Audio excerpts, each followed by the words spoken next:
Bro bus ஸ்டாண்டுக்கு போயிட்டு பஸ்ல சேல்ஸ் பண்ணுங்க பாப்போம். செஞ்சிடும் பாஸ். சரி கிளம்புன்னு சொல்லி நம்மளும் கிளம்பி தர்மபுரி பஸ் ஸ்டாண்ட் போயிட்டோம். அங்க ஒரு தம்பி பலாப்பழம் வித்துட்டு இருந்தான். அவங்கிட்ட போயிட்டு குடு தம்பி, நான் உனக்கு வித்து தரேன், இந்த மாதிரி எனக்கு டாஸ்க் அப்படின்னு சொல்லிட்டு அவங்கிட்ட இருந்த பழக்க வர வாங்கி சேல்ஸ் பண்ண ஸ்டார்ட் பண்ணிட்டோம்.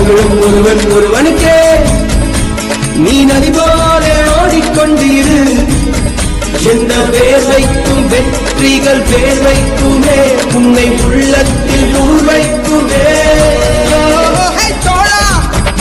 உன்னால் வாடா, உன்னால் முடியும். தரகரபதி தரபதி நீரா நீரா, அன்பு தலைவா வெற்றி நமக்கே, அழகிய தமிழ்மகி நீரானே நீரானே. ஒரு வழியா எல்லா கவரையும் சேல்ஸ் பண்ணி முடிச்சுட்டு அந்த தம்பி கிட்ட போயிட்டு அவனோட பணத்தை கொடுத்துட்டோம். மறக்காம லைக் பண்ணுங்க, கமெண்ட் பண்ணுங்க, ஷேர் பண்ணுங்க. நம்ம சேனலை ஃபாலோ பண்ணாதுங்க ஃபாலோ பண்ணிக்கோங்க.